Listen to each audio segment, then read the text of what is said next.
Hi dears, എന്തൊക്കെ എല്ലാവരുടെയും വിശേഷം? എല്ലാവരും സുഖമായിരിക്കുന്നോ? അപ്പോൾ മുത്തുമണികളെ, ഞാനിന്ന് ഷെയർ ചെയ്യുന്നത് ഒരു കിടിലൻ പോളൻ്റെ റെസിപ്പിയാണ് കേട്ടോ.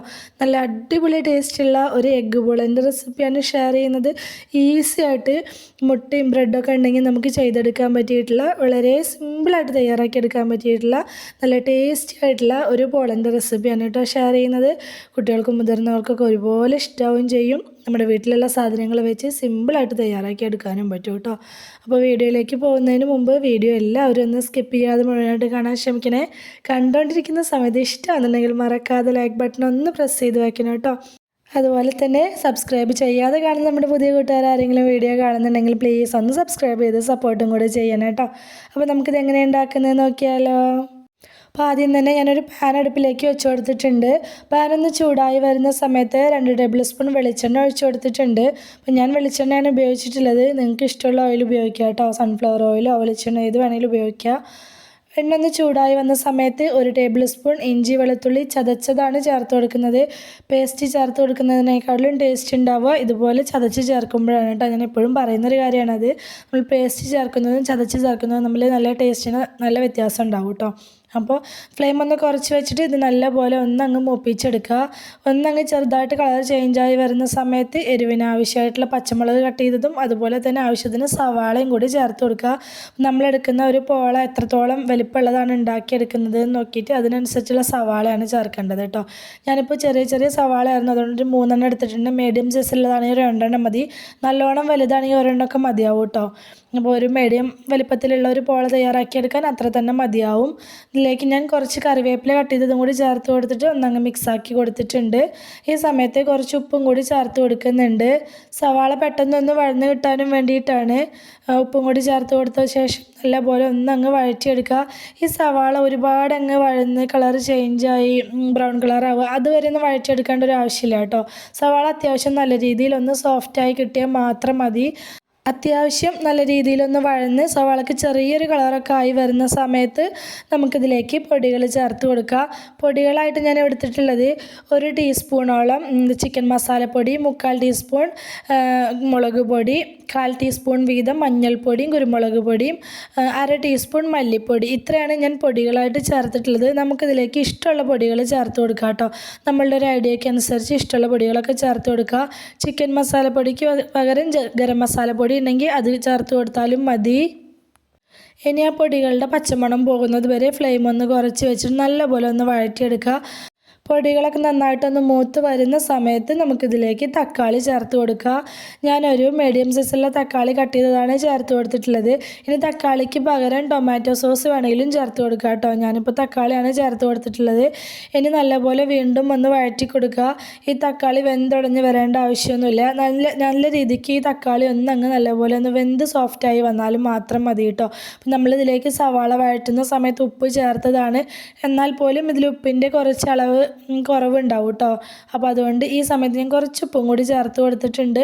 അപ്പോൾ ഈ സമയത്ത് മസാല വല്ലാതെ ഡ്രൈ ആയി എന്ന് തോന്നുകയാണെങ്കിൽ കുറച്ച് മാത്രം വെള്ളം ഇങ്ങനെ ഒഴിച്ചു കൊടുക്കുക കേട്ടോ. 1-2 ടീസ്പൂൺ വെള്ളമൊക്കെ ഒന്ന് ഒഴിച്ചു കൊടുക്കുക. അപ്പോൾ ഞാനിപ്പോൾ ഒഴിച്ചു കൊടുത്തില്ല, തക്കാളിയിൽ അത്യാവശ്യം വെള്ളം ഉണ്ടായിരുന്നത് കൊണ്ട് തന്നെ നല്ല രീതിക്ക് തന്നെ മസാല കിട്ടിയിട്ടുണ്ട് കേട്ടോ. ഇത്രയേ ഉള്ളൂ.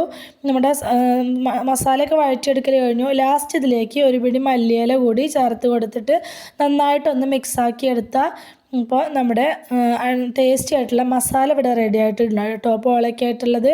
അപ്പോൾ എളുപ്പമാണ് കേട്ടോ ചെയ്തെടുക്കാനും വേണ്ടിയിട്ട്. ഇതപ്പോൾ മസാല റെഡി ആയിട്ടുണ്ട്. ഇനി വേണ്ടത് മുട്ടയാണ്. അപ്പോൾ ഞാനിപ്പോൾ കുറച്ച് മുട്ട ഇവിടെ പുഴുങ്ങിയെടുത്തിട്ടുണ്ട്. നമ്മുടെ വീട്ടിൽ തന്നെയുള്ള കോഴിയുടെ മുട്ടയാണ് കേട്ടോ. അതുകൊണ്ട് ചെറിയ മുട്ടയാണ്, അതുകൊണ്ട് ഞാനൊരു 6 എടുത്തിട്ടുണ്ട്. നിങ്ങൾക്ക് ഇഷ്ടമുള്ള അത്ര എടുക്കാം. ഞാൻ 2 പീസായി കട്ട് ചെയ്തിട്ടാണ് എടുത്തിട്ടുള്ളത്. നിങ്ങൾക്ക് വേണമെങ്കിൽ 4 പീസാക്കിയിട്ട് കട്ട് ചെയ്തിട്ടും എടുക്കാം കേട്ടോ. ഞാൻ പറഞ്ഞില്ലേ കുഞ്ഞു കുഞ്ഞു മുട്ടായിരുന്നു, അതുകൊണ്ട് തന്നെ ഞാൻ 2 പീസായിട്ട് കട്ട് ചെയ്തിട്ടാണ് എടുത്തിട്ടുള്ളത്. ഇനി വേണ്ടത് ബ്രെഡാണ്. ബ്രെഡിനൊന്നും പ്രത്യേകിച്ച് ഒരു അളവൊന്നുമില്ല. അത് ഞാനിപ്പോൾ എടുത്തിട്ടുള്ളത് ഒരു 5 സ്ലൈസ് ബ്രെഡാണ് കേട്ടോ എടുത്തിട്ടുള്ളത്. ഇതുപോലെ മിക്സിയുടെ ജാറിലേക്കൊന്ന് പിച്ചിട്ട് കൊടുക്കുക. അതിലേക്ക് ഞാൻ 1 കോഴിമുട്ട പൊട്ടിച്ചൊഴിച്ചിട്ടുണ്ട്. അതിലേക്ക് ആവശ്യമായിട്ടുള്ള കുറച്ച് ഉപ്പും കൂടി ചേർത്ത് കൊടുത്തിട്ടുണ്ട്. 1/4 ടീസ്പൂണോളം കുരുമുളക് പൊടി ചേർത്തിട്ടുണ്ട്. പിന്നെ 2-3 അല്ലി വെളുത്തുള്ളി, ഒരു കുഞ്ഞു പീസ് ഇഞ്ചി, അതുപോലെ തന്നെ കുറച്ച് പുതിന ഇല കേട്ടോ, ഒരു 3-4 ഇല മാത്രം മതി, അതും കൂടി ചേർത്ത് കൊടുക്കുക. ഇനി ഇതിലേക്ക് വെള്ളമോ പാലോ ഇതിലേതെങ്കിലും ഒന്ന് ചേർത്ത് കൊടുത്ത് നമുക്കിതൊന്ന് അരച്ചെടുക്കുക. പാലാവുമ്പോൾ കുറച്ചും കൂടി ടേസ്റ്റ് ഉണ്ടാവും. പാലിന് പകരം പാൽപ്പൊടിയും വെള്ളവും അങ്ങനെ വേണമെങ്കിലും ഒഴിച്ചു കൊടുക്കുക കേട്ടോ. 1/2 കപ്പ് പാലെടുത്തത് മുഴുവനായിട്ട് ഒഴിച്ചു കൊടുത്തിട്ടില്ല, ആദ്യം കുറച്ച് ഒഴിച്ചിട്ട് നമുക്കിതൊന്ന് അരച്ചെടുത്തിട്ട് നോക്കാം. അരച്ചെടുത്ത സമയത്ത് കുറച്ച് നല്ല തിക്കായിട്ടാണ് ഉണ്ടായിരുന്നത്, അപ്പം ഞാൻ ബാക്കി പാലും കൂടി ഒഴിച്ചു കൊടുത്തിട്ടാണ് ഇത് അരച്ചെടുത്തിട്ടുള്ളത്. അപ്പോൾ എനിക്കിപ്പോൾ 1/2 കപ്പും ഒരു 2 ടേബിൾ സ്പൂണോളം പാലും കൂടി വേണ്ടി വന്നിട്ടുണ്ട് കേട്ടോ. അപ്പോൾ ഈ ഒരു കൺസിസ്റ്റൻസിയിലാണ് മാവ് വേണ്ടത്, അത് നോക്കിയിട്ട് എടുക്കുക കേട്ടോ. അപ്പം നമ്മൾ പോള തയ്യാറാക്കി എടുക്കാനുള്ളൊരു പാത്രത്തിൻ്റെ വലുപ്പം അനുസരിച്ചിട്ട് വേണം നമ്മൾ ഈ ബാറ്റർ നമ്മൾ തയ്യാറാക്കി എടുക്കാനായിട്ട്. അതിനനുസരിച്ചുള്ള ബ്രെഡൊക്കെയാണ് നമ്മൾ എടുക്കേണ്ടത് കേട്ടോ. ബ്രെഡിൻ്റെ അളവ് അതാണ്, ഞാൻ കറക്റ്റായിട്ട് പറയുന്നില്ല എന്ന് പറഞ്ഞത്. ഇനി നമുക്ക് പോള സെറ്റ് ചെയ്തെടുക്കുക. അതിനായിട്ടൊരു പഴയ ദോശച്ചട്ടി എന്തെങ്കിലും അടുപ്പിൻ്റെ മുകളിൽ വെച്ച് കൊടുത്ത ശേഷം ഫ്ലെയിം ഓൺ ചെയ്യുക. ഫ്ലെയിം ഓൺ ചെയ്തിട്ട് പോള സെറ്റ് ചെയ്യുന്ന ഇതുപോലത്തെ പാൻ എന്തെങ്കിലും എടുത്തിട്ട് ഇതുപോലെ വെച്ച് കൊടുക്കുക. ഇതുപോലെ കുറച്ച് വീതിയുള്ള ടൈപ്പ് പാൻ എടുക്കുകയാണെങ്കിൽ നമുക്കത് പെട്ടെന്ന് വെന്ത് കിട്ടാനായിട്ട് സഹായിക്കും കേട്ടോ. ഹൈറ്റുള്ള പാത്രം എടുക്കുകയാണെങ്കിൽ നമുക്കത് വെന്ത് വരാനായിട്ട് ഒരുപാട് സമയം എടുക്കും. അപ്പോൾ ആ പാനിലേക്ക് കുറച്ച് ഓയിൽ ഒന്ന് ബ്രഷ് ചെയ്ത് കൊടുത്തിട്ടുണ്ട്. പാൻ ജസ്റ്റ് ഒന്ന് ചൂടായി വരണം കേട്ടോ. ആ സമയത്ത് നമുക്ക് ഈ അരച്ചെടുത്ത് വെച്ചിട്ടുള്ള ബാറ്റർ ഇതിലേക്ക് മുഴുവനായിട്ട് തന്നെ ഒഴിച്ചു കൊടുക്കുക. മുഴുവനായിട്ട് ഒഴിച്ചു കൊടുത്ത ശേഷം നമുക്ക് ഈ പാൻ ഒന്ന് അങ്ങ് ടാപ്പ് ചെയ്ത് കൊടുത്താൽ മതി കേട്ടോ. അപ്പോൾ ഇത് എല്ലായിടത്തേക്കും നല്ല രീതിയിൽ ഒന്നായി വന്നോളും ബാറ്റർ. ശേഷം നമ്മൾ ഉണ്ടാക്കി വെച്ചിട്ടുള്ള മസാല മുഴുവനായിട്ട് ഇതിലേക്ക് നല്ലോണം ഫില്ല് ചെയ്ത് ഇട്ട് കൊടുക്കണം. ബാറ്ററിൻ്റെ എല്ലാ സൈഡിലേക്കും എത്തുന്ന രീതിയിൽ തന്നെ നമ്മൾ ഉണ്ടാക്കി വെച്ചിട്ടുള്ള മസാല മുഴുവനായിട്ട് ഫില്ല് ചെയ്ത് ഇട്ട് കൊടുക്കുക. പിന്നെ പുതുതായിട്ട് കാണുന്ന കൂട്ടുകാരോടാണ്, നമ്മുടെ ചാനലിൽ വേറെയും നല്ല നല്ല പോളയുടെ റെസിപ്പീസൊക്കെ ഞാൻ പോസ്റ്റ് ചെയ്തിട്ടുണ്ട് കേട്ടോ. അതുപോലെ തന്നെ ഒരുപാട് നല്ല നല്ല സ്നാക്സിൻ്റെയും റൈസിൻ്റെയും പുഡിങ്സിൻ്റെയും ഒക്കെ റെസിപ്പീസ് ഞാൻ പോസ്റ്റ് ചെയ്തിട്ടുണ്ട്. അപ്പോൾ താല്പര്യമുള്ളവർ അതുകൂടി ഒന്ന് കയറി നോക്കി സപ്പോർട്ട് ചെയ്യാം കേട്ടോ. പോളകളുടെയൊക്കെ ലിങ്ക് ഞാൻ ഡിസ്ക്രിപ്ഷൻ ബോക്സിൽ കൊടുക്കാം കേട്ടോ. മസാല മുഴുവനായിട്ട് വെച്ച് കൊടുത്ത ശേഷം ഇതുപോലെ മുട്ട കട്ട് ചെയ്ത് വെച്ചിട്ടില്ലേ, അത് ഇതുപോലെ വെച്ച് കൊടുക്കുക. നമുക്ക് ഇഷ്ടമുള്ള രീതിയിൽ വെച്ച് കൊടുക്കുക കേട്ടോ. ഇതുപോലെ തന്നെ വെക്കണമെന്നൊന്നുമില്ല. ഇപ്പോൾ മുട്ടേനെ ചെറിയ ചെറിയ പീസാക്കിയിട്ട് വെച്ച് കൊടുക്കണമെന്നുണ്ടെങ്കിൽ അങ്ങനെയും വെച്ച് കൊടുക്കുക. ഞാനിപ്പോൾ ഇങ്ങനെ വെക്കുമ്പോൾ കാണാനൊരു ഭംഗിയുണ്ടല്ലോ, അതുകൊണ്ടാണ് ഇങ്ങനെ വെച്ചിട്ടുള്ളത്. നല്ലോണം വലിയ മുട്ടയൊക്കെയാണെങ്കിൽ ഒരെണ്ണം 4 പീസായിട്ട് കട്ട് ചെയ്തിട്ട് ഇങ്ങനെ വെച്ച് കൊടുത്താലും മതി കേട്ടോ. അപ്പം ഞാനിപ്പോൾ ഇങ്ങനെയാണ് വെച്ച് കൊടുത്തിട്ടുള്ളത്. മുട്ട വെച്ച് കൊടുക്കുന്ന സമയത്ത് ഒന്നങ്ങ് പ്രസ് ചെയ്ത് അമർത്തി വെച്ച് കൊടുക്കുക കേട്ടോ. വെച്ച് കൊടുത്ത ശേഷം നമ്മൾ കൈ വെച്ച് തന്നെ ഈ മുട്ടയും മസാലയൊക്കെ ജസ്റ്റ് പതിയെ ഒന്ന് പ്രസ് ചെയ്ത് കൊടുക്കുക. അപ്പോൾ അതങ്ങനെ അതിൽ ആ ബാറ്ററിൽ അങ്ങനെ ഒട്ടിയിരുന്നോളൂ കേട്ടോ. പിന്നെ ഈ പച്ചമുളക് വെച്ച് കൊടുക്കുന്നതൊക്കെ ഒന്ന് ഡെക്കറേറ്റ് ചെയ്യാനും കാണാനുള്ളൊരു ഭംഗിക്കും വേണ്ടിയിട്ടാണ്.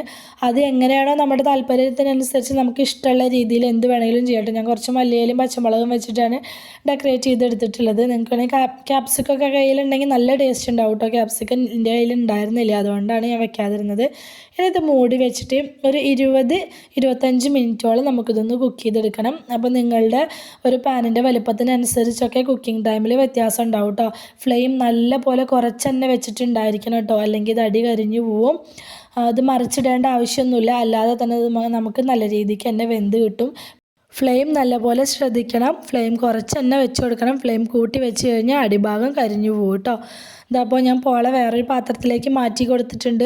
കാണാനുള്ള മൊഞ്ച് പോലെ തന്നെയാണ് കേട്ടോ. പോള കഴിക്കാനും അടിപൊളി ടേസ്റ്റാണ്. തീർച്ചയായിട്ടും എല്ലാവർക്കും ട്രൈ ചെയ്ത് നോക്കാൻ പറ്റിയിട്ടുള്ള നല്ലൊരു റെസിപ്പിയാണ്. അപ്പോൾ നമ്മുടെ ഇന്നത്തെ എഗ്ഗ് പോളൻ്റെ റെസിപ്പി എല്ലാവർക്കും ഇഷ്ടമായി എന്ന് വിചാരിക്കുകയാണ്. ഇഷ്ടമായിട്ടുണ്ടെങ്കിൽ മറക്കാതെ ലൈക്ക് ചെയ്യണേ, ഹൈപ്പ് ചെയ്യണേ, നിങ്ങളുടെ അഭിപ്രായങ്ങളൊക്കെ കമൻ്റായിട്ട് പറയണം. റെസിപ്പി ഇഷ്ടമായിട്ടുണ്ടെങ്കിൽ അത് നിങ്ങൾക്ക് ഉപകാരപ്പെട്ടു എന്ന് തോന്നുന്നുണ്ടെങ്കിൽ നിങ്ങളുടെ ഫ്രണ്ട്സിനോ ഫാമിലിക്കോ ഒക്കെ ഒന്ന് ഷെയർ ചെയ്ത് കൊടുക്കുക കൂടി വേണേ. ഇതുവരെ കൂടെ നിന്ന് സപ്പോർട്ട് ചെയ്തിട്ടുള്ള എൻ്റെ എല്ലാ മുത്തുമണികൾക്കും ഒരുപാട് നന്ദി. എന്നാൽ ശരി, സിമ്പിൾ ആൻഡ് ടേസ്റ്റി റെസിപ്പിയുമായി ഞാൻ വീണ്ടും വരാം. ബൈ.